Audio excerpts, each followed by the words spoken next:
Female infanticide. Female infanticide is the killing of newborn female children or the termination of female fetus through selective abortion, also referred to as a gendercide. Many cultures have the belief that males are more valuable than females. These beliefs have caused and are still causing many families to want only sons, therefore killing anything that is not male. Born to die, it's what's happening to thousands of female babies just for the fact of being born without a penis.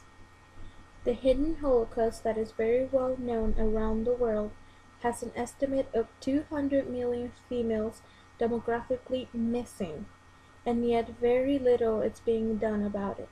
Demographers say millions of women who should have been born in Asia have been victims of female-selected abortion or female infanticide.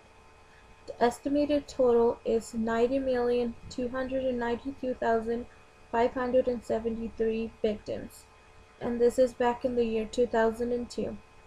The global war against baby girls is only getting worse, with the help of new medical technology, along with unethical practitioners breaking the law for quick money. The parents in India, in the majority of the cases the mother, are pressured by the community into killing their own daughters. If the mother doesn't do it, the father is the one that kills the female baby. Not a lot of options, and the result at the end is the death of yet another baby girl. Everyone agrees that they need females for reproduction purposes, but no one wants them. And as I was doing my research, I found a few lines from a book called A Mother's Ordeal by Stephen Mosher. And the lines read, "But you must die, my dear," the mother said coldly. "That way your parents can have a son to care for them in their old age." "But I will take care of you in old age," the little girl said to her mother. "I promise I will never marry." She shuffled across the ground to her knees and tried to hug her mother's legs, but her mother pushed her away. The little 5-year-old girl turned to her father.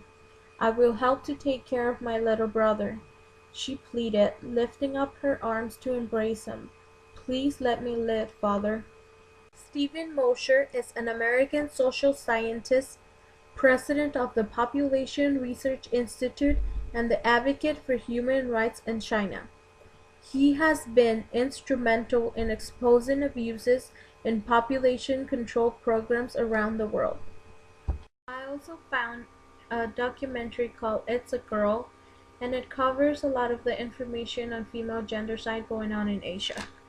I had stood in front of the killing tree on the Cambodia killing fields where they'd bash the heads of babies before throwing them into open pit graves, and just wondered about the horrors of genocide.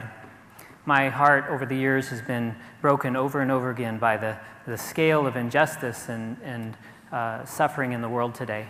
But nothing quite prepared me for the day that I stood at the edge of a field in southern India looking at a row of graves and listening to a woman share how she had personally strangled 8 of her own newborn baby girls because she didn't want a daughter, she wanted a son.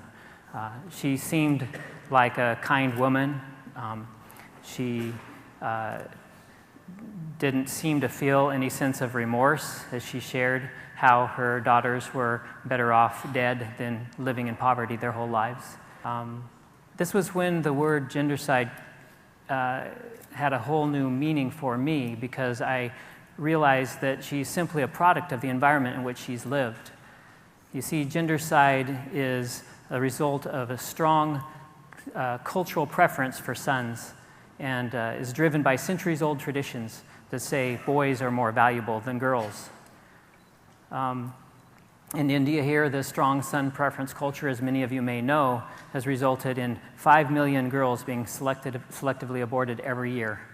The mortality rate for girls under the age of 5 is 75% higher than that of boys, and over 100,000 women are killed in dowry-related violence every year. In China, a similar son preference culture, combined with the one-child policy, has resulted in 37 million more men than women living today. And every year, 1 million more boys are born than girls. I mean, just pause for a moment to contemplate the impact of this, both inside and outside of China.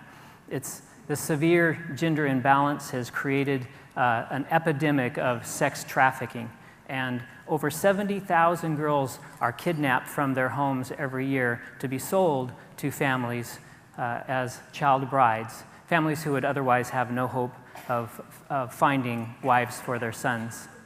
Let's listen to Rita Banerjee of the 50 Million Missing campaign as she addresses this same question in this clip from the film. So when you say something like, you show a picture of a little girl and you say save the girl child, and you have many people say that, yeah, save the girl child, who are we addressing? Who are we talking to? When you say save the girl child, who's listening?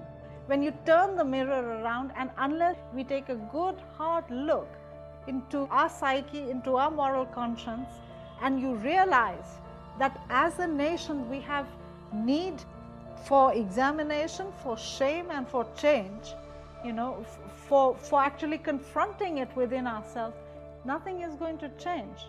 There needs to be an assumption of responsibility, that there is something that we have allowed to go horribly wrong, and we are each responsible for it.